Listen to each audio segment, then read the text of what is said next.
Now, to put matters of e-commerce into perspective is none other than the CEO of Jumia Kenya, Mr. Sam Chappatte. Welcome, sir. Thank you for your time. Thank you for having me. Now, just give us the statistics, in terms of performance of the e-commerce sector between 2018, 2019, actually last year, 2019 and 2020. How does that compare? Well, it's been a interesting year for everyone across business in Kenya.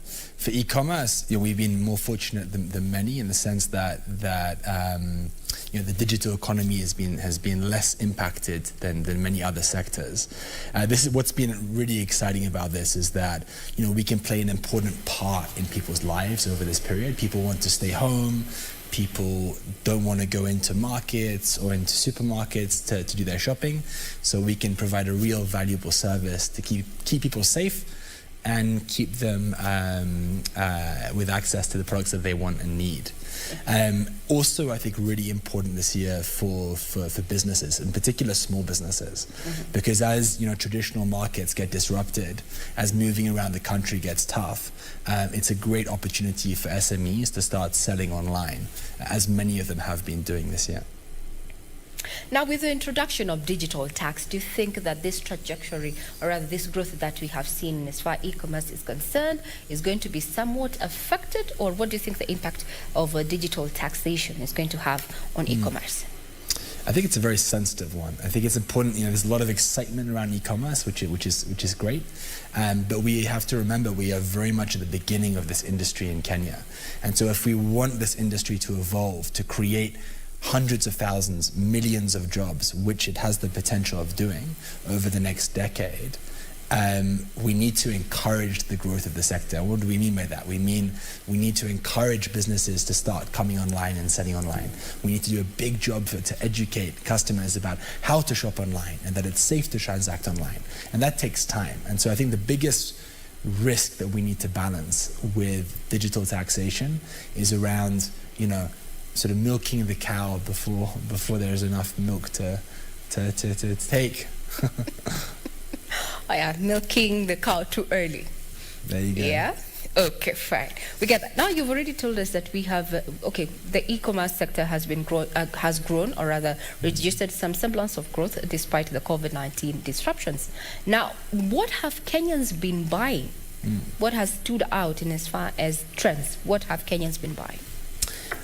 Quite some interesting trends this year. I think the most obvious one is people have been buying sanitizer and masks. So we've seen an explosion of those sales. We worked very hard at the beginning of COVID to get access to these products. To work with manufacturers to bring in masks from abroad when there were big shortages. That's no longer the case, fortunately, which is good.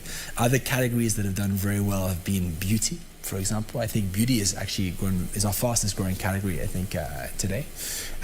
Why? Because people are staying home. People are staying home. People aren't going to salons as much, and so people are doing sort of treatments at home. People are changing their buying habits a bit, so moving away a bit from makeup and more into creams because they're going out less. So lots of interesting trends there, which we're very excited about. And then of course, the continued growth of everyday essentials. People come to Jumia every week now to buy, milk, to buy sugar, to buy rice at great prices. That is nice. That is interesting. The beauty industry is growing, and yet we are not partying as we used to. Wow, interesting. They're indeed interesting trends. Now we are headed towards the festive season, and over the last few days, we have seen promotions online. Black Friday in November. How about that? It's very exciting. It's been going on now, Black Friday on Jumia, for the last couple of weeks. But the big day is tomorrow. The big day is tomorrow. We're calling it sort of Ultimate Black Friday. It's sort of the International Black Friday day. And we have thousands of new deals. So if you've already shopped, come back, there's great opportunities. And if you haven't, don't worry. We've got tons of more stocks of everything across all categories. It kicks off at 9 a.m. tomorrow morning and runs throughout the day. Yeah, thank you. Because over the few days, few weeks that people have been shopping on this Black Friday promos, the timings are quite, way in the wee hours of the night. But it's good to know that this one will be on from 9 a.m. till what time? 9 a.m. until the end of the day, basically. So there's great offers throughout the day. There's flash sales on our app, pretty much every hour. There's great games. I mean, last Friday we gave away a year's rent to one lucky guy, actually an army guy from based up in Nanyuki, who came down to pick up his check yesterday. So there's great games, there's great competitions, throughout the day. So download the app and you'll get everything. You've said it's going to be quite an exciting day tomorrow from your end. Are you expecting that Kenyans are really going to come out in numbers and shop? There's been this notion that Kenyans do not have money at this point, especially to spend on non-essentials. Yeah, I think many of our customers are spend conscious right now, which doesn't mean they're not going to spend at all, right? We all need to eat. We all need to, replace a smartphone if your phone is broken. So people are going to be spending, but people are going to be very thoughtful about where they spend, what they buy. And so Black Friday for us is the opportunity of creating significant value for people. People can save money and buy the things that they want. And so I think that's what people are going to focus on tomorrow. Now, maybe you can let's digress from, Black Friday matters for now and bring in the status report of the National Address System. You're one of the stakeholders for this. So where are we as far as this is concerned? The address system, I think, is as it is today. And to be honest, for e-commerce, we've adapted to it. And so it works. Would we save some logistics cost by having a more formalized addressing system? Probably. Is it a deal breaker? No. I think, today we deliver all over the country with our partners. We have hundreds of pickup stations. So I see that as added value for the industry, but not absolute requirement. Now, we're going to the festive season. What are we expecting to see? Especially, Kenyans have a way in terms of shopping. We shop towards the end of the year for the festivities. Are you expecting the same this year?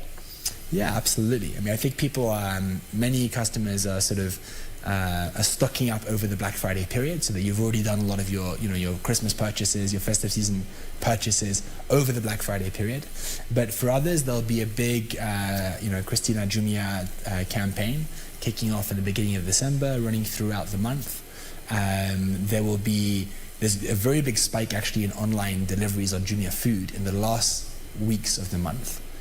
So around Christmas, around New Year's, people are, getting together for meals, getting together to have some drinks. And so actually Jumia Food orders tend to be very elevated over the last couple of days of the year as well. Now, the issue of security of products, the tracking system on the e-commerce platform is deemed to be a game changer, for customer relations, especially where there's a lot of doubt in the handling of these products. What's your take as an industry player? Product quality is very important to us because the most important thing is that people have confidence in buying online. Because unlike the offline retail where you can touch and feel before you purchase, here you're trusting that Jumia and other e-commerce players are going to deliver what you expect. So we've taken significant measures over the course of the last years, but in particular this year actually, to delist vendors, to delist products, and we use the reviews that customers give us in a big way actually now to act. And so we have the benefit of reviews and feedback from thousands, hundreds of thousands of customers, and that information helps customers make buying decisions. And so people can use the ratings and reviews they see on the system to have confidence when they buy. Parting shot ahead of the mega sale starting tomorrow 9 a.m. Black Friday, biggest day of the year, happens tomorrow 9 a.m. on the Jumia app. See you there. Indeed, we're not going to belabor the point. That's the CEO of Jumia Kenya, Chappatte, saying, indeed, tomorrow is the day you just get there, shop for not just, electronics, since it's a festive season. You can also take an opportunity to shop for, your basic needs, the unga, the cooking oil and such. All these are going to be available. Matters of e-commerce, a sector that has been thriving despite the COVID-19